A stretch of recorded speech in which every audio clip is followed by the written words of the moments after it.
The weather, the sunshine. Within 25 minutes, I can either be in a forest, on a beach, or a winery. You'll get a lot of bang for your buck here. The barrier to entry to open a business is super low. We moved to Portugal to open a restaurant. To offer our child a better life. To build my happiest life.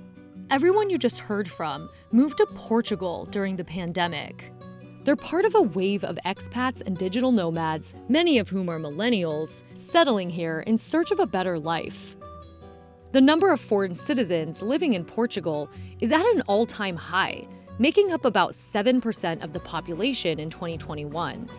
The number of Americans moving to Portugal more than doubled in 2021. As the pandemic and remote work transform the way we live and work, people are moving and changing careers based on what fulfills them most.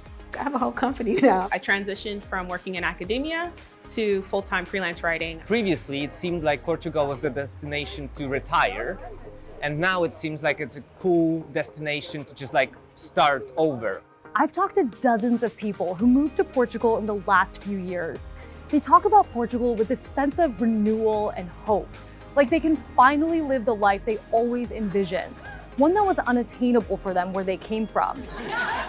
A couple of match meetings lined up for the afternoon or into the early evening. And on the way to those meetings, I might bump into somebody in the subway or out in the street. If I see someone that is a potential physical match for one of my clients, it's my job to just go see if they're even single or available. Oh, he's cute. Have I seen you here before?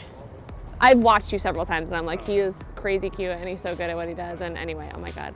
Are you single by chance? You are?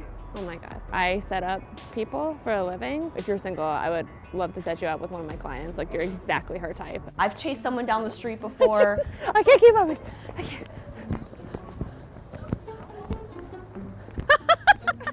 Fail. I'm fast, but not that fast in heels. Actually, I've done that a couple times, admittedly, so I'm quite good at running in heels. See that? That's me wearing down my heel from running around town so much. Gotta catch him. In New York especially, one of my favorite places to pick up people is in the subway because there's no better place than to sit across from somebody for potentially 2.5, 3 minutes where you're staring at somebody in the eyes. Yeah, I built bars, interior design. You built and designed bars? Yeah. That's amazing. Yeah. Are you single? No. You're not, of course not, because you're a babe. No, you're that savvy. You're savvy, aren't you? I like say Zara, I was like, that girl knows what's up. Yeah. I don't know if you're single, but I'm a dating scout. If you're single and you're super cute, I have a lot of cute numbers. You just have those random little things that you didn't really know you ever wanted and then you can't somehow live without. Today, we are going to Trader Joe's. Trader Joe's. Trader Joe's. Trader Joe's. The ginger snap cookies. The babka is unbelievable. Coconut rolls. Those are my favorite things I've ever had in my life. The little signs with the corny jokes on them. Is that crazy to say? Like, it just has a better vibe. People love Trader Joe's. They really do.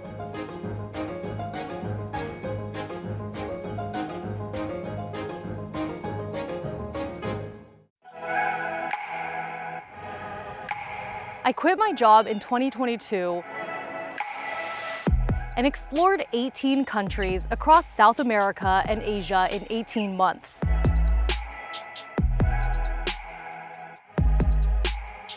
And there's just one place that tempts me to leave the US for good.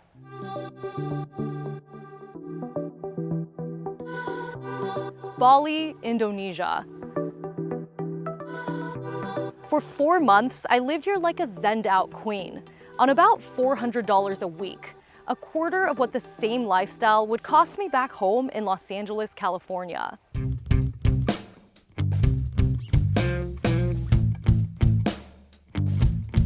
I live very, very comfortably with $60,000 a year. There's 100% a misconception that I can't live in New York City unless I have this amazing job and I'm making 6 figures.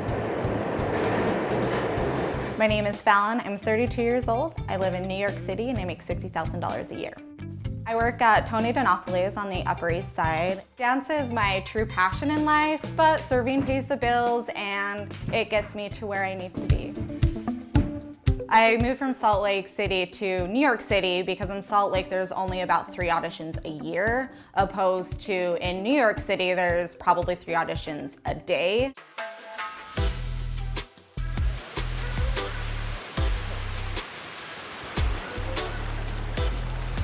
when you step foot into a hospital, you immediately go back into nurse mode, and it's kind of easy to forget where you are and where you're living. But then on the drive home, you look over and there's this beautiful double rainbow. And instead of snow falling, it's palm trees blowing in the wind outside of a patient room. Oh, there's a turtle. Travel nursing is adventurous and exciting if you make it.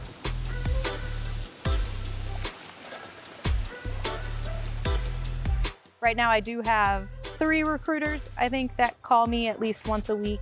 I've made more as a travel nurse and been able to take more time off than I was as a staff nurse, for sure. I've made anywhere from 1,000 to over 3,000 a week. How can you design a life that is more life-centric, more than work-centric? I think that we should have non-negotiables based on our happiness. So for instance, if having a daily walk, very simple example, is what makes you happy, that is non-negotiable. Your work will wait. So this is your new home and you're a regular now on this street. Yeah, absolutely. I have my favorite flower shop, my favorite bookshop, and one of my favorite cafes, a Brasileira. I love to come here for a coffee and a pastel. I could go back. Put in your mind, I have to start a website, I have to get a portfolio, build up your clientele. I was trying to keep it within a price range for you just to, if you have to work for free, work for free. There's more to it than, hey, go out there and charge $40 a square foot because you're worth it. Well, not everybody can charge that much. Their business is just starting. Artists get attached to their style. They don't want to go away from their style. It's very maybe personal to them, maybe a bit of an ego. Haley Ferrara does not have a style. My style is your style, whatever the client wants. And that's how I've built my business. How do you get to the point where you can charge $40,000 for a mural? Put aside the fact that you're an artist. Forget about painting.